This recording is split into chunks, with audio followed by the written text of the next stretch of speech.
আরিয়ান মায়ের কাছ থেকে বিদায় নিয়ে মেন দরজার দিকে পা বাড়াতে নিতেই আবার পেছন ফিরে গেস্ট রুমের দরজার দিকে এক পলক তাকালো। বিয়ের পর এরকম অফিসের কাজে আরিয়ান আরোহীকে বলা ছাড়া কোনো বার যায়নি। সে পেছন ফিরে গেস্ট রুমের সামনে গিয়ে দাঁড়ালো। পরপর কয়েকবার ডাক দিয়েও ভেতর থেকে কোনো সাড়া শব্দ আসলো না। আরিয়ান মলিন দৃষ্টিতে বন্ধ দরজার দিকে তাকিয়েই রইল।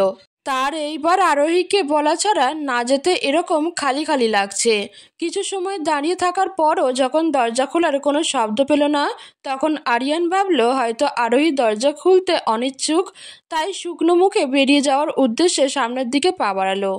এক পা অগ্রসর হতেই পিছন থেকে দরজা খোলার শব্দ। সে দ্রুত পিছন ফিরে তাকাতেই আরোহীর শুকনো মুখ আঁক্ষি যুগল ভেসে উঠল। আরিয়ান শান্ত দৃষ্টিতে আরোহীর দিকে এক পলক তাকালো। মনে হচ্ছে যেন কত যুগ যুগ ধরে এই মানুষটাকে দেখেনি।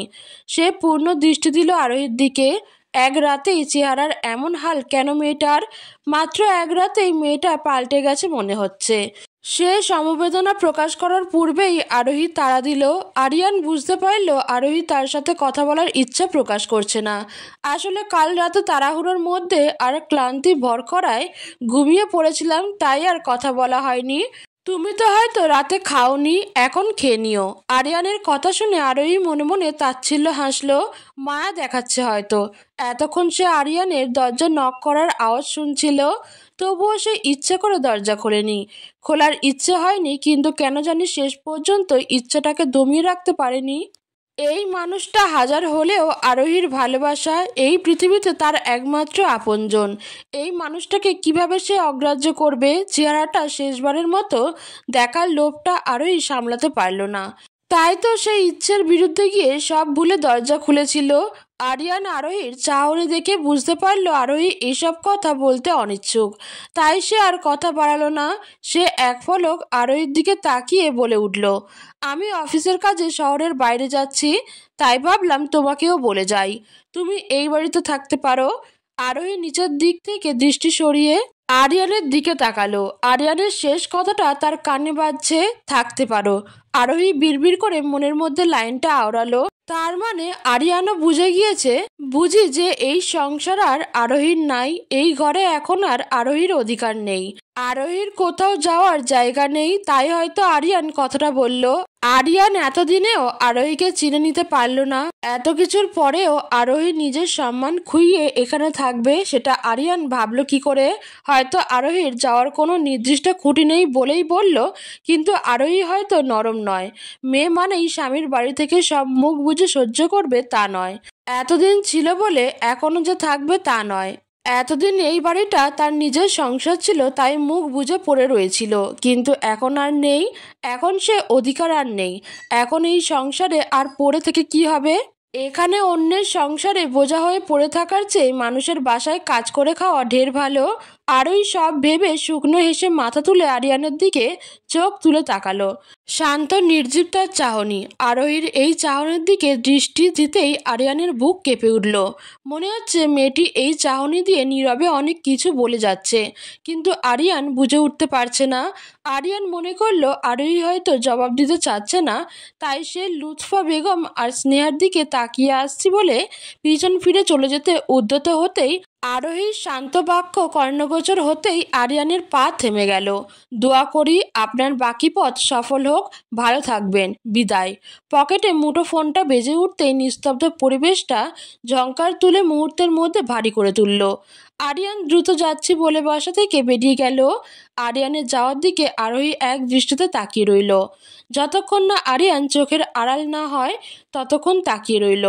আরিয়ানের মানব ছায়া পুরোপুরি চোখের আড়াল হতেই আরোহী তার ঝাপসা দৃষ্টিতে আরিয়ানের গমন পথ দিয়ে তাকিয়ে বিড়বিড় করে উঠল, আমার সাথে আপনার আর দেখা না হোক, আমার সাথে আপনার এটাই হয়তো শেষ দেখা। এই জীবনে আমার ছায়াও যেন আপনার উপর আর না পড়ুক। আরোহী আপন মনেই কথাগুলো দুইবার বিড়বিড় করে উচ্চারণ করলো। চোখের অশ্রু মুছে সে দৃষ্টি সরিয়ে নিল।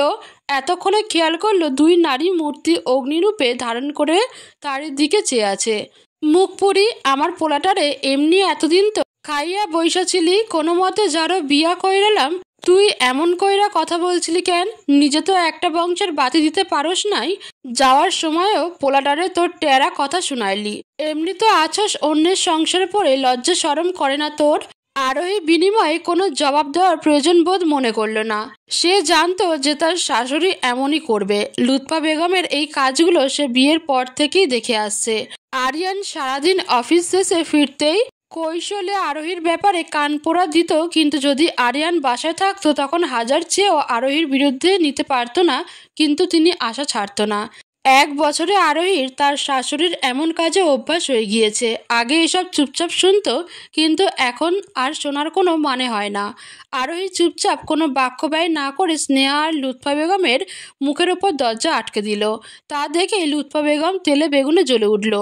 আগুনে ঘি ঢালার জন্য স্নেহা বলে উঠল, দেখলে তো খালা, উপোস মা, দেখলে কেমন মেয়ে গুরুজনের মুখের উপর কিভাবে দরজা আটকে দিচ্ছে।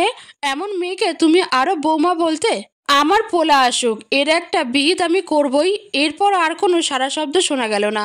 আরোহী বুঝতে পারলো লুৎফা বেগম হয়তো রেগে হনহন করে প্রস্থান করেছে।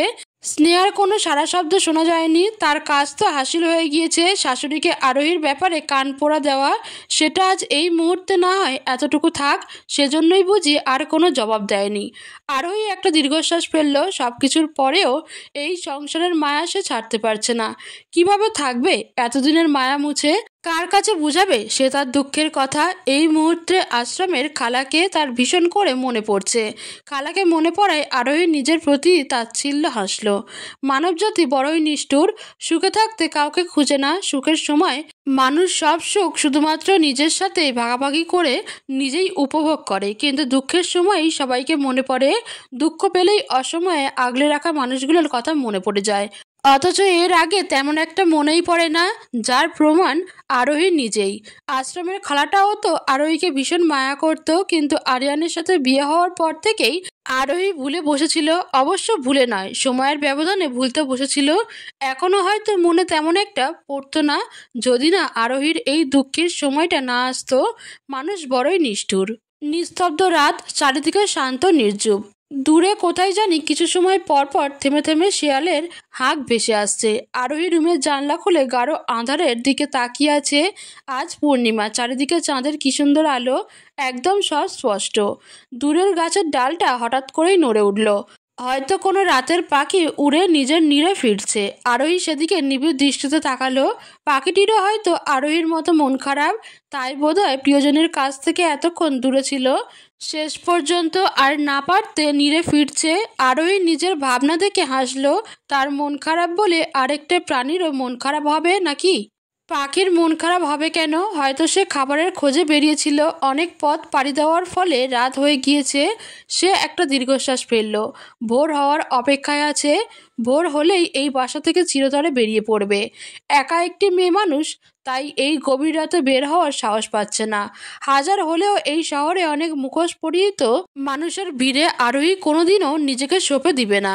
আরোহী জানলা বন্ধ করে এগিয়ে এলো রুমের দিকে। টেবিলের উপর ডিভোর্সের কাগজটা জ্বলজ্বল করছে।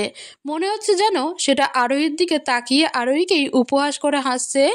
আরোহী মেঝেতে বসে কাগজটা হাতে নিয়ে অপলক দৃষ্টিতে তাকিয়ে রইল। একটা সাইনের বিনিময়ে একটা পবিত্র সম্পর্ক গঠন হয়, তেমনই একটা সাইনের মাধ্যমে একটা সম্পর্ক নিমিষেই শেষ হয়ে যায়। এই ডিভোর্সের কাগজটার ব্যাপারে হয়তো আরিয়ান জানে না।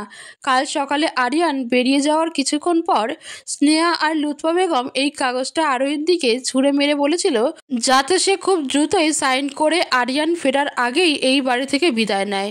লুৎফা বেগম গত 1 মাস ধরে আরিয়ানের বিয়ে নিয়ে মেতে উঠেছিল। তিনি জানতেন আরিয়ান হয়তো কোনোদিনও আরোহীকে ডিভোর্স দিবে না, কারণ আরোহীর যাওয়ার স্থান নেই। কিন্তু লুৎফা বেগম আর স্নেহার এত কিছু দেখার সময় নেই। তারা আরিয়ান আসার আগেই এই বোঝাটাকে বিদায় করতে পারলেই হলো। হয়তো স্নেহা বিয়ের 1 মাস আগে থেকে লুৎফা বেগমকে কানপোড়া দিয়েছিল যে আরোহী থাকলে তারা সুখে সংসার করতে পারবে না। আর আরিয়ান হয়তো আরোহীর অসহায়ত্ব দেখে ভুলেও ডিভোর্স দিতে চাইবে না। তাই দুইজনে লুকিয়ে ডিভোর্স পেপার বানিয়েছে, আর তা সফল হতে যাচ্ছেও। আরোহী আর কিছু না ভেবে খুব দ্রুতই সাইন করে দিল। একটা পেপার ওয়েটের সাহায্যে ডিভোর্স পেপারটা টেবিলে চাপা দিয়ে রাখলো, যাতে দরজা খুলতেই সবার আগে ডিভোর্স পেপারটাই চোখে পড়ে। আরোহী উঠে দাঁড়ালো। সময় হয়েছে তার হারিয়ে যাওয়ার। সবাই যে যার রুমে শান্তির ঘুম দিচ্ছে, শুধু আরোহীরই চোখে ঘুম নেই। আরোহী এসে খাটের সাথে হেলান দিয়ে বসে পড়ল ভোর ফোটার অপেক্ষায়। হাঁটু মুড়ে মাথা গুঁজে অনেকটা সময় বসেছিল। চারিদিকে থেকে পাখির কিচিরমিচির ডাক ভেসে আসতেই সে উঠে পড়ল। আলমারি খুলে নিজের প্রয়োজনীয় জিনিসপত্র নিল, সাথে আর কিছুই নিল না। কি নেবে? এই সংসারের কিছুই তো তার নয়। সব কিছুই তো আরিয়ান বিয়ের পর একটার পর একটা কিনে দিয়েছিল। শুধু পরানের শাড়িটা আর আশ্রমে যতটুকু পড়েছিল উচ্চ মাধ্যমিক পর্যন্ত সার্টিফিকেটগুলো বাদে সে আর কিছুই নিল না। হাতে কিছু টাকা ছিল, সেগুলোই নিল। এগুলো বিয়ের পর পর আরোহী আরিয়ানের কাছ থেকে কিছু কিনে দেওয়ার বায়না ধরলে তখন আরিয়ান কিছু টাকা গুঁজে দিত, যে আরোহী যেন নিজে কিনে নিয়ে আসে।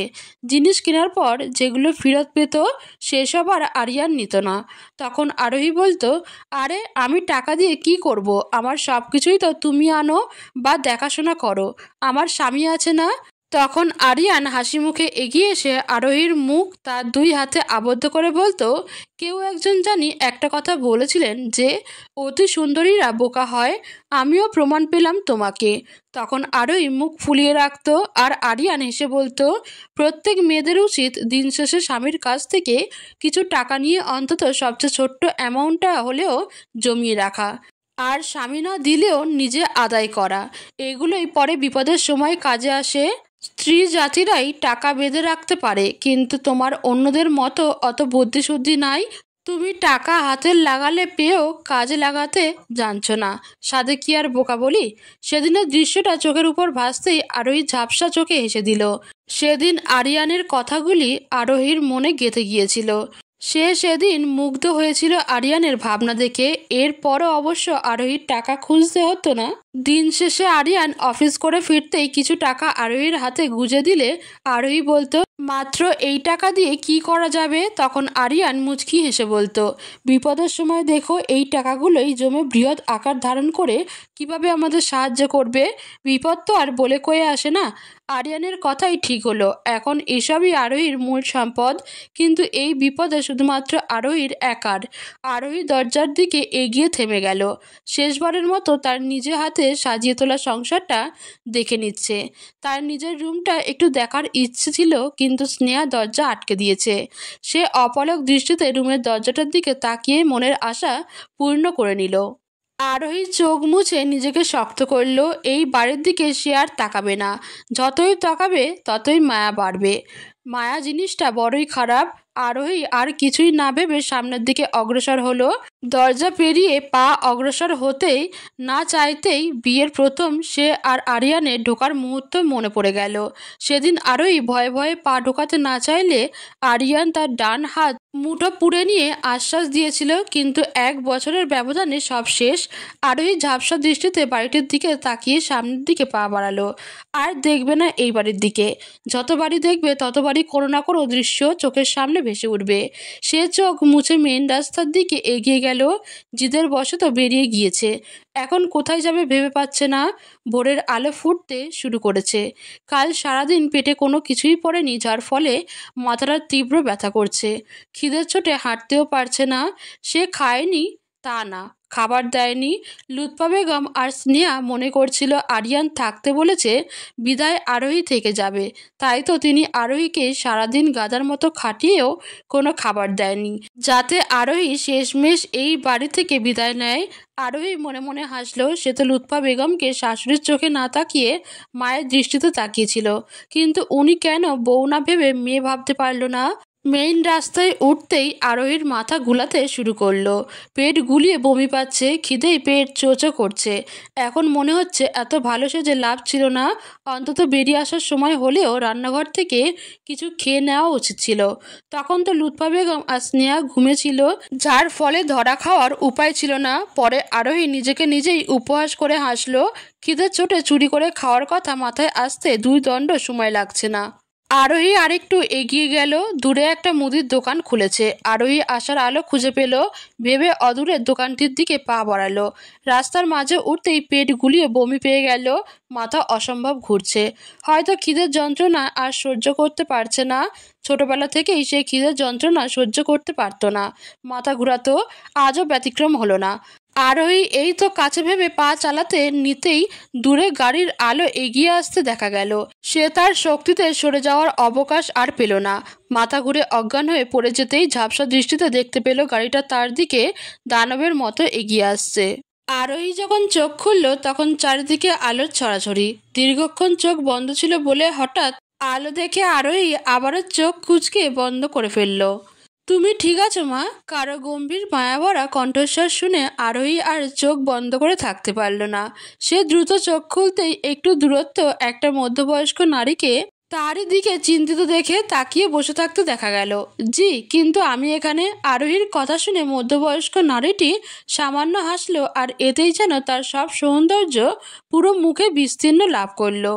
আমরা গ্রামের বাড়ি থেকে ফিরছিলাম, মাঝ রাস্তায় হঠাৎ তুমি এসে পড়েছিলে, আর কোনো মতেই ব্রেক কষে তোমাকে নিয়ে হাসপাতালের দিকে রওনা হই। তোমার কোনো ক্ষতি হয়নি, সেজন্য লাখো লাখো শুক্রিয়া। জানো, ভোর থেকে এই পর্যন্ত সময়টা কত চিন্তায় ছিলাম।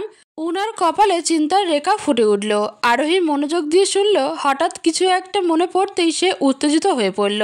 খালা, আমার হাতে সার্টিফিকেট ছিল, সেগুলো কই? আমেনা আহমেদ আসনে বসা অবস্থায় ক্যাবিনের কর্নারে ইশারা করে বলল, ওই তো আমি রেখেছি, এগুলো চিন্তা করো না। আর এতেই আরোহী নিশ্চিন্ত হলো। কিন্তু তার টাকা, সেগুলো ছাড়া এখন কিভাবে চলবে? এখন তো কোনো মতেই সার্টিফিকেট আছে, কিন্তু তাও এখনকার সময়ের জন্য অনেক নিম্নমানের। টাকা ছাড়া এই দুনিয়ায় কিচ্ছু হয় না। আরোহী ভেবেছিল অন্তত বাসা থেকে বেরিয়ে হাতের টাকাগুলো দিয়ে কয়েকদিনের মধ্যে কোনো একটা ব্যবস্থা করে ফেলতে পারবে, আর নিজেও চলতে পারবে। কিন্তু এখন টাকাগুলো হারালো। তার হঠাৎ করে ভীষণ রকম খারাপ লেগে উঠল। কি করবে সে এখন? ইনারা তো আরোহী জ্ঞান ফেরা পর্যন্ত অপেক্ষায় ছিল। ওর জ্ঞান ফিরেছে হয়তো, এখন ইনারাও চলে যাবে। আরোহী কোথায় যাবে, কি করবে ভেবে উঠতে পারছে না। হাতের মুঠোয় টাকার সাথে সাথে একটা কাগজে নাম্বার লিখে নিয়েছিল, যেটা আশ্রমের খালার নাম্বার। উনার নাম্বারটাও হারালো।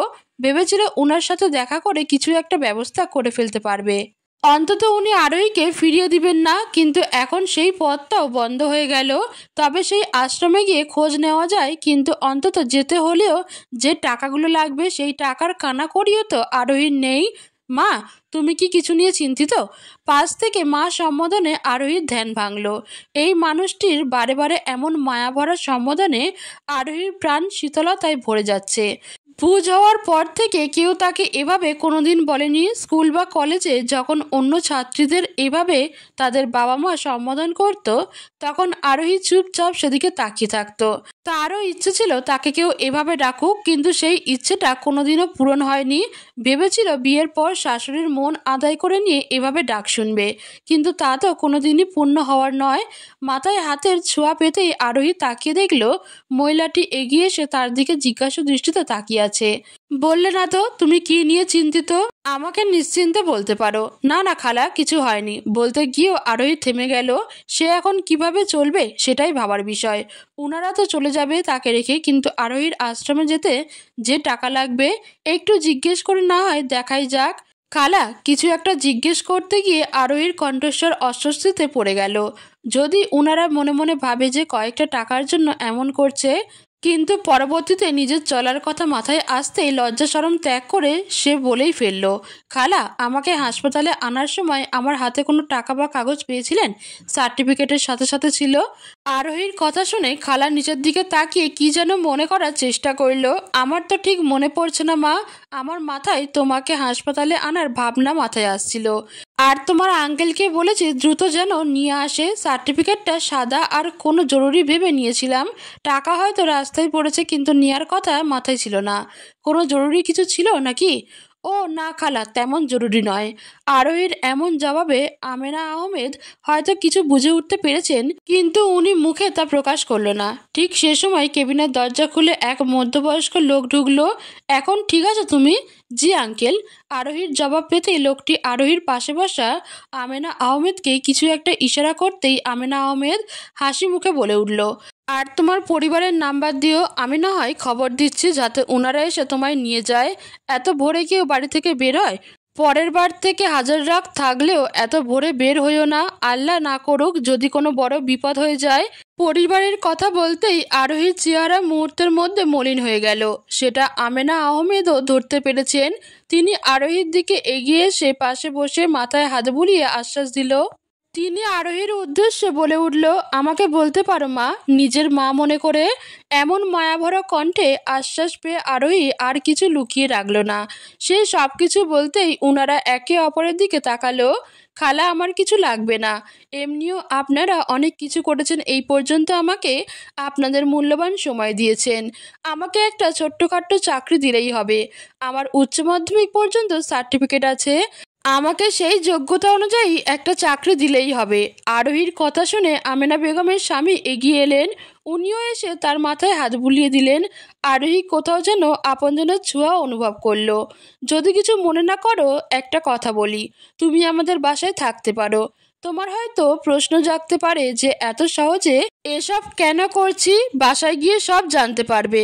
আরোহী ঝাপসা চোখে দুইজনের দিকে কৃতজ্ঞতা ভরা চোখে তাকালো। দাদু, উনি কে? বাসায় ঢুকতে না ঢুকতেই একটা 5-6 বছরের বাচ্চা ছেলে এসেই আরোহীর দিকে একবার তাকিয়ে জিজ্ঞেস করলো। আরোহী বুঝতে পারল এই বাচ্চা হয়তো এই ঘরের নাতি। আমেনা আহমেদের স্বামী সাফিউল্লাহ চৌধুরী বাচ্চাটিকে কোলে নিয়ে আদর করে বলে উঠল, উনি তোমার একটা আন্টি। বাচ্চাটি আরোহীর দিকে এগিয়ে আসলো। তুমি আমার মায়ের মতো আন্টি, মাকে আমি ছবিতে দেখেছি তোমারই মতো। বাচ্চাটি আরোহীর দিকে এগিয়ে এসে আদো আদো ভাঙা গলায় বলে উঠল। আরোহীর কেন জানি মনে হলো বাচ্চাটি বয়সের তুলনায় একটু বেশি বুঝদার। তাই তোমার মা কই? কথাটি বলতেই বাচ্চাটি চুপ হয়ে গেল। আমেনা আহমেদ এগিয়ে এসে বাচ্চাটিকে কোলে নিয়ে কেউ একজনকে ডাকতেই একজন মহিলা দৌড়ে এসে বাচ্চাটিকে খেলতে নিয়ে যাবে বলে কোলে নিতে চাইলে বাচ্চাটি আরোহীর আঁচল ধরে দাঁড়িয়ে রইল। আরোহী বুঝতে পারল মহিলাটি হয়তো এই ঘরে কাজ করে। আমেনা আহমেদ এক পলক বাচ্চাটির দিকে তাকিয়ে আরোহীর দিকে তাকালো। ওর মা বেঁচে নেই, ও আমার ছেলের বাচ্চা। ছেলেটা জন্ম দিতে গিয়ে সময় মতো রক্ত না পেয়ে মেয়েটা অকালে পরপারে বাড়ি জমিয়েছে।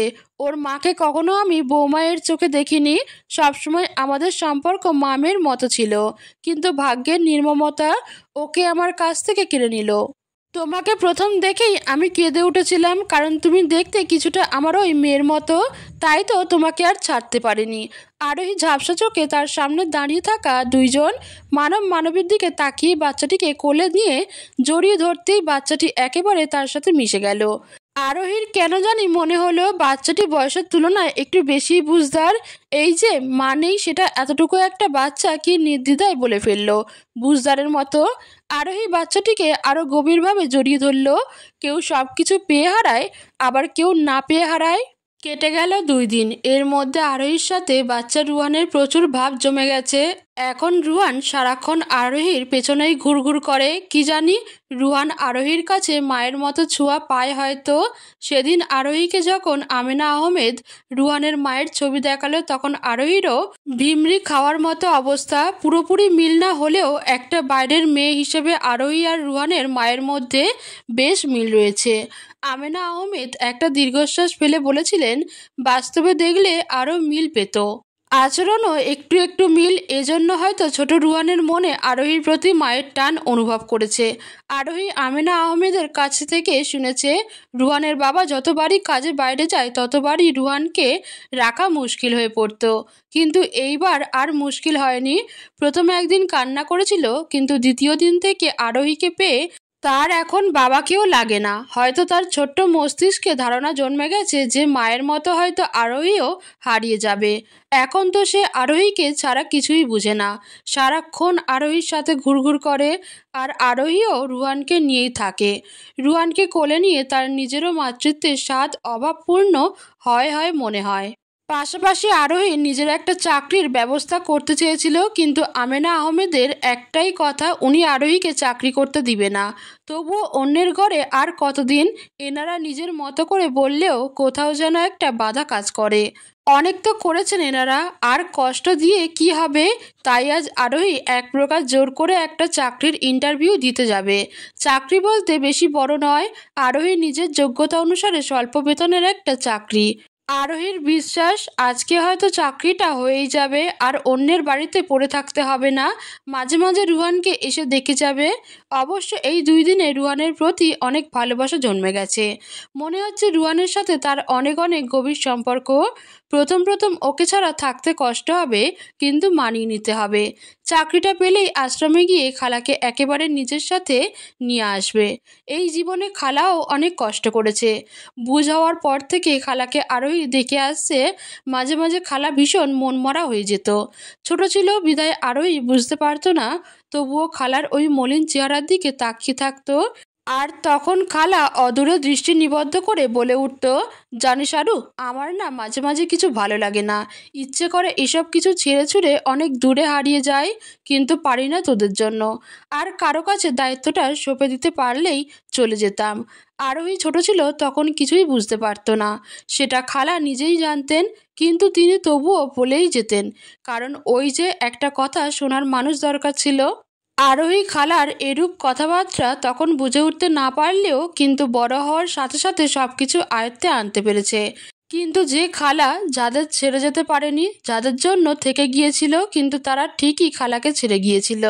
যেমন আরোহী নিজেও সুখের সন্ধান পেয়ে খালাকে ভুলতে বসেছিল, অথচ আরোহীর আশ্রমের 18টা বছর খালা আগলে রেখেছিল।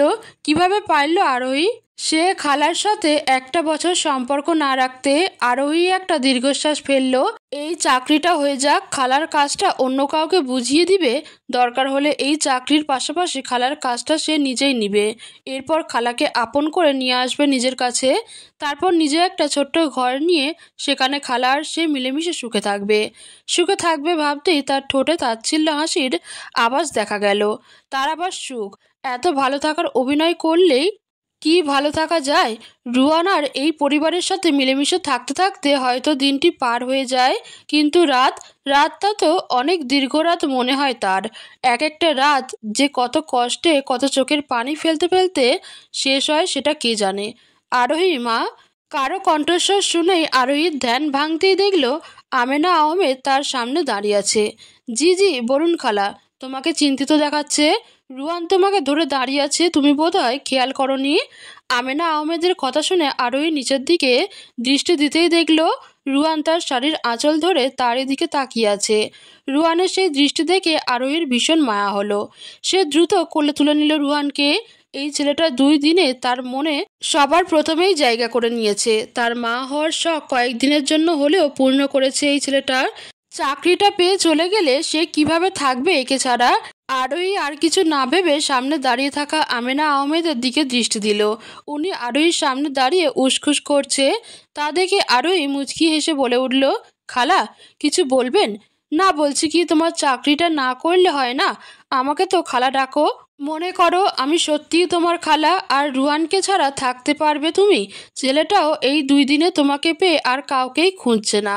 নিয়ান তো বলেই দিয়েছিল যে তার ছেলের কি হলো, হঠাৎ করে যে প্রাণপ্রিয় বাবাকেও আর খুঁজছে না। হয়তো ছেলের জন্য বাকি সার্জারি অন্য কাউকে বুঝিয়ে দিয়ে চলে আসবে। আরোহী বিনিময়ে কোনো জবাব দিল না। খালাকে কোনো মতেই বুঝিয়ে ইন্টারভিউয়ের জন্য পরিপাটি হয়ে বের হলো। তার মাথার উপরে অনেক দায়িত্ব, সে দায়িত্বগুলো পালন করার জন্য হলেও তার চাকরি পেতে হবে। অনেক বড় হওয়া বাকি আছে তার। যথাস্থানে গিয়ে পৌঁছাতেই আরোহীর ডাক আসলো। সে উঠে অনুমতি নিয়ে ঢুকতেই একজন মধ্যবয়স্ক লোককে বসে থাকতে দেখলো। আরোহী বুঝতে পারলো হয়তো উনারই অফিস এটা। সে উনার সামনে দাঁড়িয়ে সালাম দিতেই উনি বসতে বলল। উনি আরোহীর নেওয়া কাগজপত্রগুলো দেখে দূরে সরিয়ে রাখলো। আরোহী ভাবছিল উনি চাকরির যোগ্যতা নিয়ে কথা বলবেন, কিন্তু না। কাগজপত্র দেখেই উনি আরোহীর দিকে এক অন্য দৃষ্টিতে দেখল। ডিভোর্সি? জি। চাকরি দরকার? আরোহী মাথা নাড়তেই লোকটি আবারও আগের ন্যায় দৃষ্টিতে আরোহীকে নিচ থেকে উপরে দেখে নিল। চাকরি তো অনেক আছে, কিন্তু তা তো তোমার যোগ্যতা অনুসারে নয়। কিন্তু আমি তবুও তোমাকে দিতে পারি। কোনো চাকরি দরকার তোমার? টাকা চাই? লোকটির কথা বলা আর এমনভাবে তাকানোর অর্থ বুঝতে পেরে আরোহীর গা ঘৃণায় রিরি করে উঠল। সে আর চুপ না থেকে উঠে দাঁড়ালো। তোদের মতো মুখোশ পরা মানুষদের ধরে থাপড়ানো উচিত। বলতে গিয়েও আরোহী মুখ সামলে নিল, কারণ এটি লোকটির অফিস। কিছু হলেই আরোহীর বিপত্তি।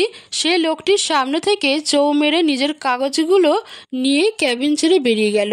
যত আশা নিয়ে বেরিয়েছিল ততটা ভারাক্রান্ত মন নিয়ে বাসায় ফিরছিল। আরোহী ভেবেছিল আজ হয়তো চাকরিটা হয়েই যাবে, অন্তত সবচেয়ে নিম্ন পদের হলেও একটা চাকরি পাবে ভেবেছিল। কিন্তু দুনিয়া যে বড়ই কঠিন, যেখানে ভালো মানুষের আড়ালেই কিছু কুৎসিত মানুষের বাস। একটা বাপের বয়সী মানুষও ছাড় দিচ্ছে না। এই দুনিয়াতে এক এক মানুষের এক এক রূপ। সবাই কি বাবার মতো ভালো হতে পারে না? সবার মন মানসিকতা ভেতরে যদি রাখতো যে আমি আমার সন্তানদের জন্য যেমন আদর্শ তেমন অন্যদের জন্য আদর্শ হব, মন মানসিকতা বদলালেই দুনিয়াটা সুন্দর হতো। আরোহী মলিন শ্বাস ফেলল। আজকের আশাটাও গেল, কিন্তু সে হাল ছাড়বে না কিছুতেই। এসব ভাবতে ভাবতেই বাসার উদ্দেশ্যে রওনা দিল। আজ আরিয়ান ফিরবে। 2 দিনের সময়টা মনে হচ্ছে যেন অনেক দীর্ঘ। এই প্রথম আরোহীর সাথে এতদিন যোগাযোগ ছিল না। প্রতিবার এরকম কাজে বাইরে গেলেও আরোহীর সাথে দিন শেষে রাতে ঠিকই কথা হতো, আর নয়তো আরোহী নিজেই দিনে কয়েকবার কল করে খেয়েছে কিনা, ফ্রেশ হয়েছে কিনা এসব বলে বলে আরিয়ানকে বিরক্ত বানিয়ে ফেলতো। কিন্তু এইবার করেনি। উল্টে আরিয়ান রাতে কল করেই মোবাইল বন্ধ পেয়েছিল। টানা 2 দিন তার মোবাইলে সংযোগ পায়নি। স্নেহা আর মায়ের সাথে ঠিকই কথা হয়েছিল, কিন্তু শুধু আরোহীর সাথেই হয়নি। তাই আরিয়ান এরকম ফুরফুরে মেজাজে বাসার উদ্দেশ্যে রওনা দিল। আরিয়ান বিমর্ষ চেহারায় বসে আছে। মাথায় হাত দিয়ে তার নিজের চুল টেনে ছিঁড়ে ফেলতে ইচ্ছা করছে। যত খুশি হয়ে বাসায় এসেছিল, দরজা দিয়ে ঢুকতেই সব খুশি উধাও হয়ে গিয়েছে। পাশে স্নেহা আর লুৎফা বেগম দাঁড়িয়ে আছে। তারা একজন আরেকজনের দিকে কিছুক্ষণ পরপর তাকাচ্ছে। স্নেহাকে ভয় পাওয়া অবস্থায় দেখা গেল। লুৎফা বেগম স্নেহার এমন ভয়ের দৃষ্টি দেখে চোখ দিয়ে আশ্বাস দিল যে ভয় পাওয়ার কিছু নেই, যা করার তিনি নিজেই করে নেবেন। লুৎফা বেগম দৌড়ে রুমের দিকে এগিয়ে গেল। এরপর আবারও অস্থির চিত্তে হাতে একটা কাগজ নিয়ে হাজির হলো। দেখ বাবা দেখ। লুৎফা বেগমের হাত থেকে এগিয়ে দেওয়া কাগজটার দিকে আরিয়ান এক পলক তাকালো জিজ্ঞাসু দৃষ্টিতে। লুৎফা বেগম ইশারা দিয়ে কাগজটা নিতে বলতেই আরিয়ান কাগজটা নিল। 2 হাতে কাগজটা ধরে দৃষ্টি দিতেই সে স্তব্ধ হয়ে গেল। আরে এটা এটা তো ডিভোর্স পেপার। লুৎফা বেগম যেন এই সুযোগেরই অপেক্ষা করছিলেন। তিনি মুখটাকে কাঁদো কাঁদো করে বলে উঠলেন, সেটাই আর কি, নিচে দেখ। লুৎফা বেগমের কথা অনুসারে আরিয়ান নিচের দিকে তাকাতেই আরোহীর সাইন দেখে আরও একবার শক খেলো। আরোহীর সাইন জলজল করছে। আরিয়ানের মনে হচ্ছে এই একটা সাইনই যেন আরিয়ানের চোখের দৃষ্টি কেড়ে নিচ্ছে। আরু আরু আমাকে ডিভোর্স দিয়েছে, বিড়বিড় করে আওড়ালো। তার এখনও বিশ্বাস হচ্ছে না যে আরোহী তাকে ডিভোর্স দিয়েছে। সে দ্রুত পদে উঠে ড্রয়িং রুম থেকে ঘরের প্রতিটা রুমে আবার গেল। আনাচে কানাচে সব জায়গায় খুঁজল। ঘরে আরোহীর কোনো ছায়াও পেল না। আরিয়ানকে বিধ্বস্ত দেখাচ্ছে। তার বিশ্বাস আরোহী এখানেই আছে আর থাকবে। আরোহীর কোথাও যাওয়ার জায়গা নেই। ও কই যাবে? আরিয়ান দ্রুত সব রুম খুঁজেও যখন আরোহীকে পেল না, তখন ড্রয়িং রুমে এসে আবার ডিভোর্সের কাগজটা নিয়ে সে ধপ করে বসে পড়ল। আরিয়ানের এই অবস্থা দেখে স্নেহা লুৎফা বেগমকে ইশারা করল, আগুনে ঘি ঢালার সময় এখনই। লুৎফা বেগম ইশারা দিয়ে স্নেহাকে আশ্বস্ত করলেন, জানিস বাপ, ওই দিন সকালে উঠে আমার আর স্নেহার সামনে দাঁড়িয়ে মেয়েটা ডিভোর্সের এই পেপারটি ছুঁড়ে মেরে বলেছিল তুই যেন সাইন করে দিস। তারপর রুমে গিয়ে আমাদের সামনে সজোরে দরজা আটকে দিয়েছিল। আমাদের কিছু বলার সুযোগও দিল না। আমরা কিছুই বুঝে উঠতে পারিনি। তারপর স্নেহা সেই পেপারটা নিয়ে দেখলো সেটা ডিভোর্স পেপার, আর সেখানে মেয়েটির সাইন। দেখেছিস? তার মানে মেয়েটি অনেক আগে থেকেই ডিভোর্সের বন্দোবস্ত করে রেখেছে। একদিনে কি আর এইসব করা সম্ভব? হড়হড় করে সব এক নাগাড়ে বলে থামলো লুৎফা বেগম। তার বলা শেষেই তিনি আরিয়ানের দিকে তাকালেন যে তার রিয়াকশন কেমন। আরিয়ান সব শুনে মাথা চেপে বসে পড়ল। এমন জানলে সে জীবনে ওই দিন অফিসের কাজে যেত না।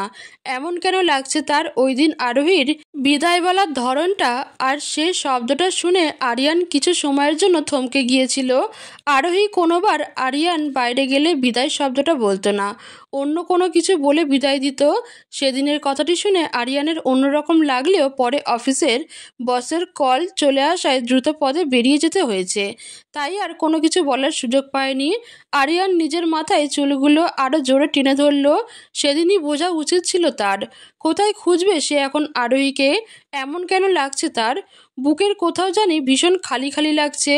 এতদিন মনে করেছিল আরোহীর প্রতি তার আর কোনো মায়া নেই, কিন্তু এই বিয়েটা করার পর থেকে বুঝেছে আরোহী তার মনের কত গভীরে রয়েছে। কিভাবে থাকবে সে আরোহীকে ছাড়া? আরোহী রান্নাঘরে আমেনা আহমেদের সাথে হাতে হাতে এটা ওটা এগিয়ে দিচ্ছিল। তিনি আরোহীকে গল্প বলতে বলতে রান্না করছিল, তার ছেলে বউয়ের গল্প বলে বলে স্মৃতিস্মরণ করছিল। আমার নিহান অনেক জেদি একটা ছেলে, কোনো কিছু তার চাই মানেই চাই।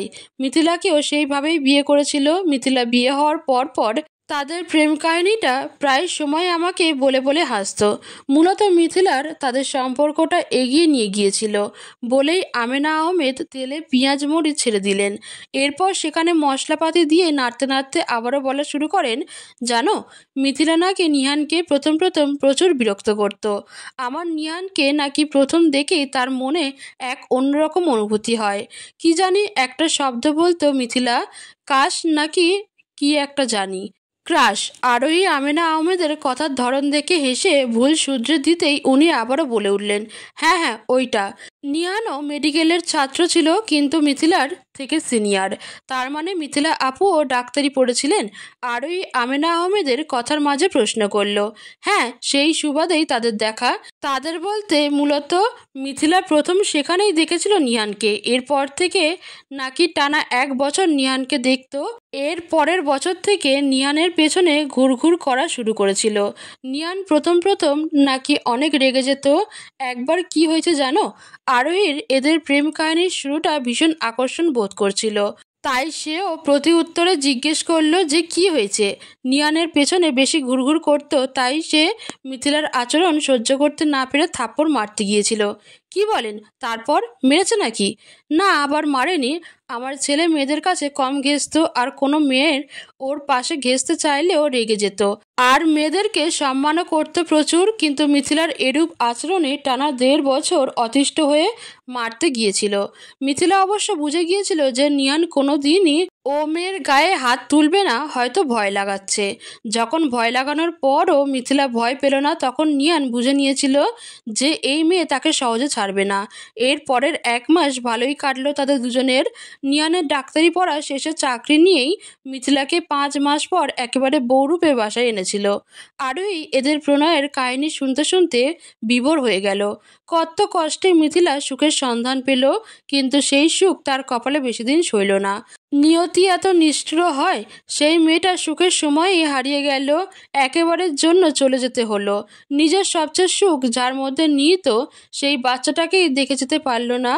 আরোহীর হুট করে একটা ইচ্ছে হলো, যদি তার এই প্রাণটার বিনিময়ে হলেও মিথিলা বেঁচে থাকতো, তাহলে হয়তো একটা সুখের সংসার বেঁচে থাকতো। হঠাৎ এমন সময় রুহানকে দৌড়ে আসতে দেখে আরোহী ফিরে তাকাতেই দেখল রুহান হাতে মোবাইল নিয়ে আরোহীর দিকে তাক করে বলে উঠল, বাবাই বাবাই, আমার নতুন আন্টিকে দেখবে তুমি, এই দেখো। আরোহী স্ক্রিনে দৃষ্টি দিতেই দেখতে পেল ওই পাশের মানুষটা নিচের দিকে তাকিয়ে কি একটা যেন লিখছে। আরোহী বুঝতে পারলো ইনিই হয়তো নিহান, হয়তো ছেলের সাথে কথা বলছে আর নিজের কাজও করছে। আমেনা আহমেদ রুহানের কথা শুনে দ্রুত এগিয়ে এসে রুহানের হাত থেকে মোবাইলটা নিয়ে নিল। বিপরীত পাশের মানুষটিকে কিছু একটা করতে দেখে তিনি রেগে যাওয়ার কণ্ঠে বলে উঠল, এই, সারাক্ষণ খালি এগুলো কি করিস? আমেনা আহমেদের কণ্ঠস্বর পেতেই মানুষটি তার সামনের কাগজপত্র সরিয়ে স্ক্রিনে দৃষ্টি দিয়ে হাসল।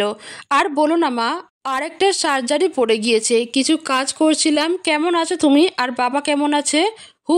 ভালোই। ফিরবি কখন? কয়েকদিনের মধ্যেই ফিরবো। বাবাকে দেখাও দেখি, রুহান জ্বালাচ্ছে নাকি? তোকে বলেছিলাম না, আরোহী আসার পর থেকে তো আর তেমন জ্বালায় না, একদম লক্ষ্মী ছেলে হয়ে গিয়েছে। আমেনা আহমেদ কথা বলতে বলতে মোবাইল নিয়ে রান্নাঘর থেকে বেরিয়ে গেল। ওই পাশ থেকে আর কি বলল সেটা শোনা গেল না। আরোহী মলিন শ্বাস ফেললো। এতক্ষণ পাশে ছিল বিদায়, সে স্ক্রিনে দেখছিল মানুষটাকে। হুটহাট রুহান এমন কাজ করে ফেলে না। আরেকটু হলেই তার প্রাণটা হয়তো চলে যেত ভয়ে। এইবার বুঝতে পারলো রুহান কার মতো হয়েছে। ছেলেটা পুরোই বাবার মতো হয়েছে, ফর্সা গুলগাল চেহারা। আরোহী একটা দীর্ঘশ্বাস ফেললো। মানুষটাও হয়তো বুকে এক আকাশ সমান দুঃখ রেখে পরিবারের সাথে সুন্দরভাবে কথা বলছে। মানুষ উপরে দেখায় এরকম আর ভেতরে অন্যরকম।